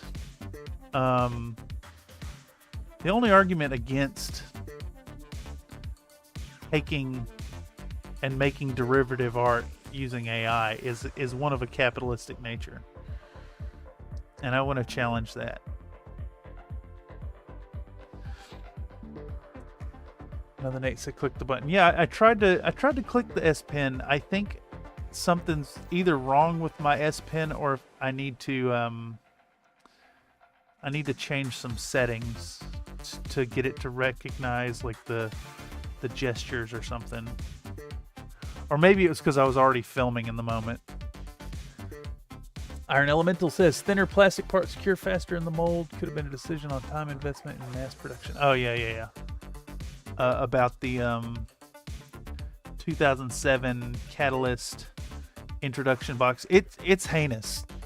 I wish I had the Hunchback unassembled to show you just how bad it is compared to the exact same molds, the exact same sculpts from the Alpha Strike box are not as bad. It's also a really low quality like toy plastic and not a model plastic. They're very disappointing. Okay, we're making progress. Very, very slow progress. Well, we're at like 30 minutes. Putting red on this dragon. But he's just about there. I think I want the fins on the face to be orange. Oh, damn. I also see I left flash on the face. Shit, fire. Damn, that sucks.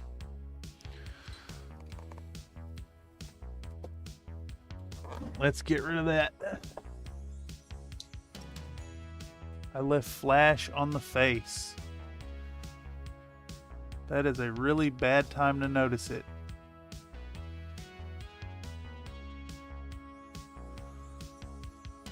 So I'm going to try to remove it while doing as little damage as possible to the paint job. And then I think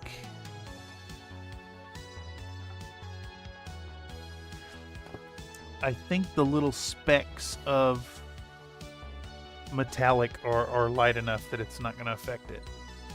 Small enough, I mean. Okay.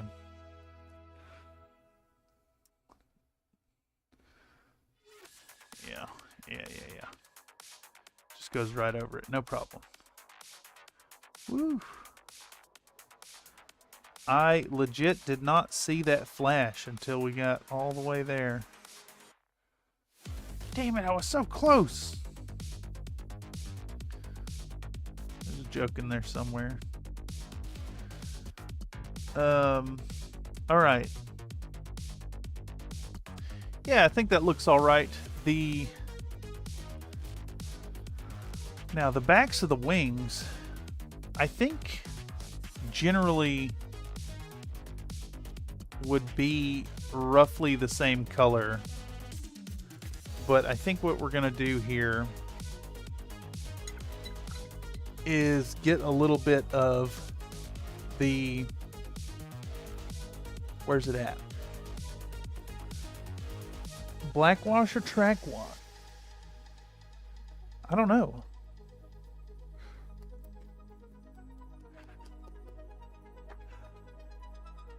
I don't think I'm going to use a black wash on this one. Might use some Agrex Earthshade. Do a brown wash. Definitely not appropriate for oils. Alright. So I've got this idea. I'm going to try to execute it here on the wings, on the backs of the wings. So I want them to be red, but I want them to be a little lighter than the red of the scales. I don't want them as intense. So the idea I have here is to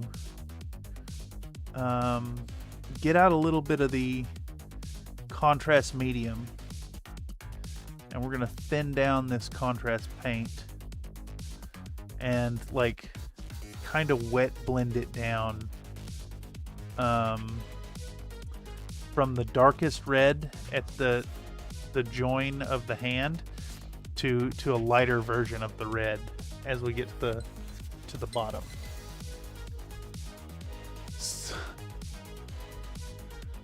For you, sorry dude, but the dragon wants the oil. So the issue is I've only got 3 colors of oil. I've got lamp black, burnt sienna, and then I've got a tube of the Abteilung 502 engine grease. And none of those are a good color for this. I kind of want bright. I want bright illustration style colors like a Larry Elmore painting instead of like any kind of grim darkness. But yeah, we're going to take our contrast medium and we're going to get a little bit out. There we go. And then we're going to get out a little more. There we go. And we got 2 little puddles of it. Yeah, I think I'm a delayed view. My comments are all weird, and then the subject moved on. Yeah, it's easy enough to happen. I know that I catch some streams where it's definitely not keeping up live at all. All right, so we're gonna take a little bit of our Blood Angels red, and we're gonna mix a bunch of the this here contrast medium into it. Yep, and then we'll get like a half and half, and then we'll take it and thin it down again to where it's like really, really thin, kind of pinky glaze of it. All right. And I think what I'm aiming to do here is to in a decent spot where y'all can see it. I think so. I'm trying to split the difference between the 2 cameras here. So we're going to take our full strength contrast and apply it at the top. Just straight up right there. About 1/3 of the way down. And then we're going to grab our thin stuff. I'm going to try to talk over the sirens. I don't know if they're coming through, but there's definitely sirens going by. And then we'll take our lightest color, put it at that like bottom 1/3. And we're just going to work back and forth with these colors until we have like a nice gradient. I probably should have mixed in a little bit of orange in this, honestly. So it's not so pinky, but it's fine. We can build up layers of this if we need to. Just, you know, the mid-strength stuff and then the full-strength stuff, and we'll bring the full-strength stuff down and the mid-strength stuff back up into it, as well as down into the other stuff. And then we take the weak stuff and we put it down to the edges. And we got this, I don't know what you'd call it, bit of a gradient type situation going on. And then of course the underside is all going to be orangey instead of red. right there. We want that leading edge of the wing to be full strength red. Yeah, there we go. I might go back in and put full strength on the finger bones. I had to close and rejoin because I couldn't see anybody's words but mine. Yeah, it sounds like the stream is having some issues tonight. Nathan says oil can be reworked all the way to a full franzetta. I like that you said franzetta. Yeah, you're right. I don't have a good selection of oils. Once again, Nightbot has recommended to come on over to the Country Fried Discord if you found this stream via the algorithm and you're not sure, but you're curious and you want to get in on the hobby stuff, you want to show what you're doing, you want to see some behind the scenes stuff and participate in a fantastic community, click that link in the chat. Come on over to the Country Fried Discord. You'll fit in just fine and dandy. I think I'll be cutting some imaginary trees for now. Good night all. I think I'll see the second half through the algorithm. Thanks now for the fun and useful intro. Well, thanks for stopping by, Iron Elemental. Always a pleasure to have you here. I cannot believe you are up this late, you mad lad. But I am honored that you would choose to hang out in this silly place where we talk about nothing and get nothing done. Nightbot claims that it snowed in the Sahara Desert for 30 minutes on February 18, 1979. Again, I really don't trust Nightbot. I think that this is plausible, but I'm dubious due to the outlandish claims that Nightbot has made before.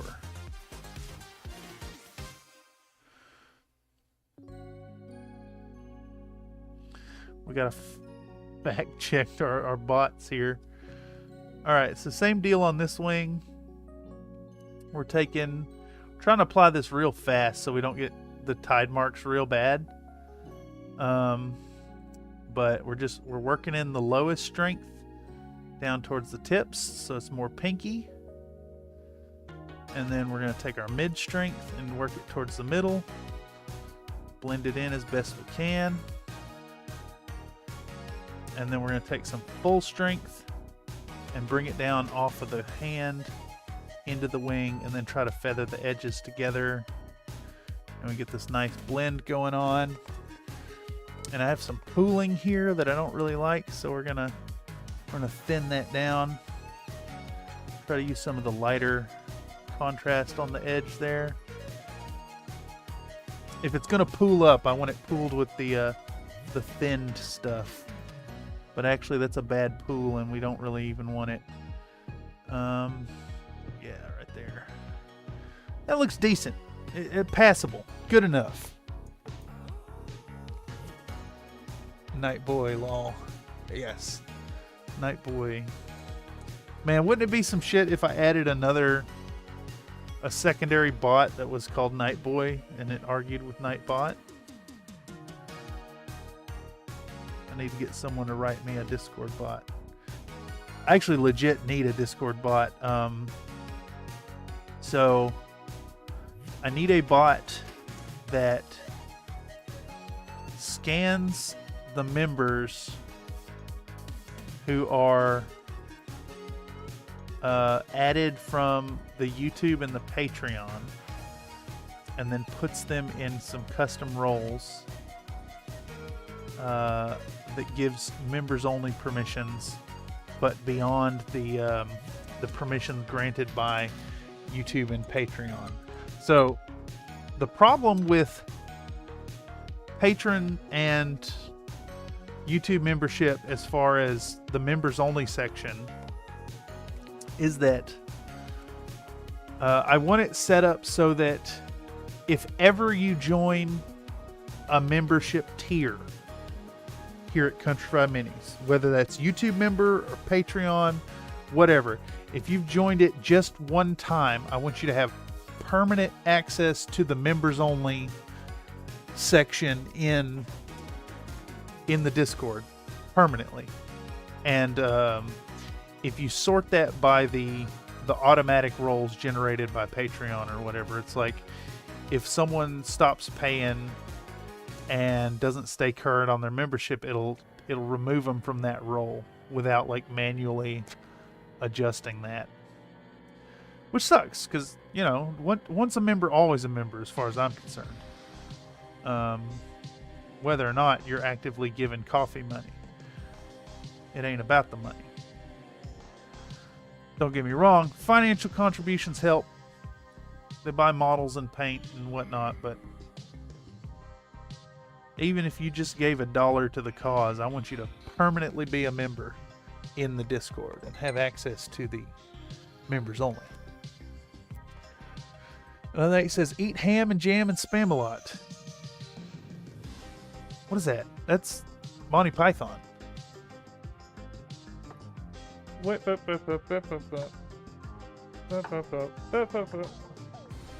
Yes. I hear it in my head. Where the hell is my orange? I'm going to pick up every single one of these before I find it. And then I'm actually just going to have to stand up anyways, which is what I was trying to avoid. There's leather. There's earthshade. There's lightning. There's gray. There's wildwood. Ooh, where is my orange contrast? Is this it right here? Okay. It was there the whole time. Verily, it is a silly place. Yeah, exactly. And they didn't, you know, they didn't go there not because of budgetary concerns, but because it's a silly place. I ain't seen that movie in a hot minute. But I tell you what, I drop the runaway reference all the time playing Apex. Because sometimes that squad charging at you is composed of better players and you need to run away and play for position.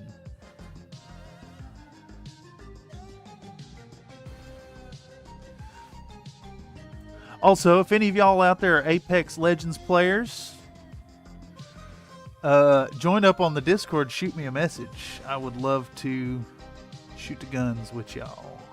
It's my favorite game by far. I'm all right. I'm decent.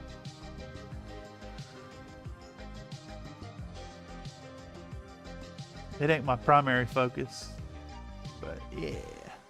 Okay, so we got a nice red dragon, and I gotta admit, the contrast paint has done a fabulous job shading these scales. Gotta hand it to this technique for painting on models with really rich detail, or lots of details, I should say. It works really well. Works really, really well. All right. So from here, get back out the filming device. Where are we sitting at? 2 hours, 23 minutes. Let's see where we can't get this dragon to. I want to turn back on our Pro Video. We're going to show our Griffhound Orange to the camera. I think I'm going to adjust this camera a little bit too. I hope that's decently in focus. I can't really tell on these little screens. But we're going to do some Griffhound Orange. And we're going to do an orange belly. I think we might even mix. I may mix a little bit of red into the edges of the orange.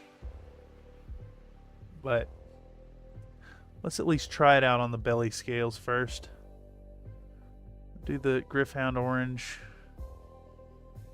on the belly scales.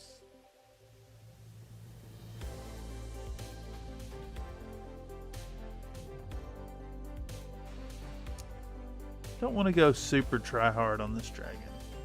Want to get it done. The Tanya is going to be the try hard model. In fact, I haven't done any more work on her since the last stream, which we'll get back to Titania sometime soon. Maybe not. I might not stream her anymore for the rest of this month, now that I think about it.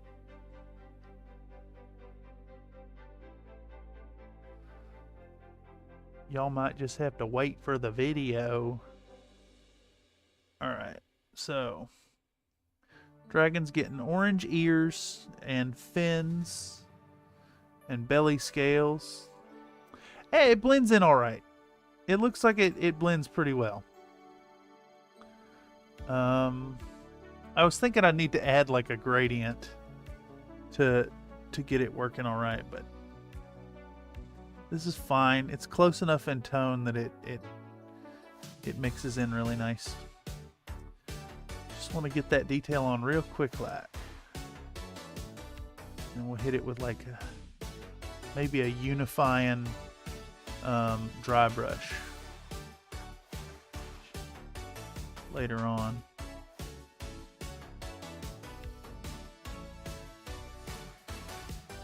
Definitely want to stick in the orangey realm and not the pink for the belly.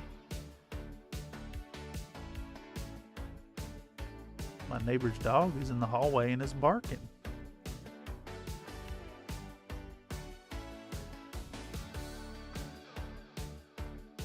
I hope he's not coming over here.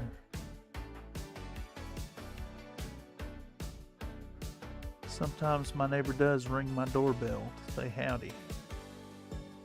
Now is not the time. Although I didn't hang up my live streaming do not disturb sign tonight. Must make a mental note to do it every time. All right. Making progress. Dragon is starting to look like a dragon. Damn, I gotta say, contrast paint, if you're a beginner, if you ain't painted up any models and you really want to just like get some good looking things on the table, pick you up some Dungeons and Dragons models for your party and some contrast paints and go to town. Just, you know, use a little bit of brush control. Take your time. Damn, it does so much heavy lifting. It's good stuff. Alright, let's do it on the wings now. I don't know if I'm 100% sold on the undersides here. Might have to do some blending of the red on the, again, on the finger bones. Well, I guess they're not. Kind of weird when you think about dragons having wings that sprout from the shoulder blades, because you know, the bones in a wing like this would be the finger bones. So it don't make no damn sense. A dragon like this is effectively a six-limbed critter, which don't make no damn sense. I did see a thing recently talking about how the myth of the dragon formed from the original illustrations of who is it? St. George slays the dragon, which would have accurately been St. George killing a water monitor in where was it? Southeast Asia. And through translation of the image, transcription, through copies of the image through time, the forked tongue of the dragon just kind of got the telephone game effect so bad that it became fire breathing. So the myth of the fire breathing dragon stems from poor copying of a depiction of St. George slaying a very large lizard with a forked tongue. It's kind of super neat how that can happen. All right, we got our orangey wings, red scales. I don't know if I'm 100% like enthused with this color choice. I could have should have gone with maybe a yellow-red blend. Made my own orange that was a little closer to the Blood Angels. But we'll use it as a launching point to put some highlights on it.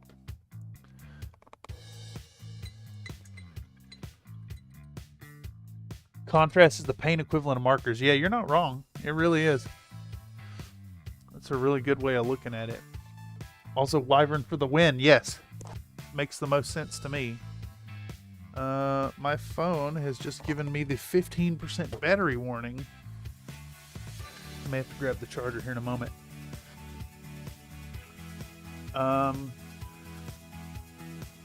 Well, or, you know,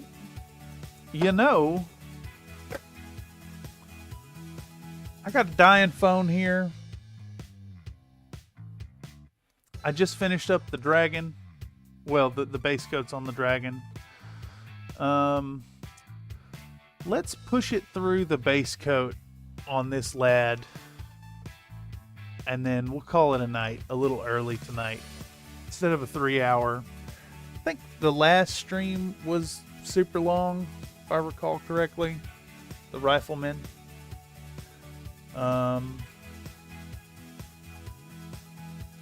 Yeah, actually, you know what? Let's just call it there tonight, y'all. Let's just enjoy the progress that we've made. We've talked about assembly and filing. I haven't even started on the lady. There's no way I'm getting to it tonight, but I'm set up in a position to continue working on this model. So I think we will call the stream a little early tonight.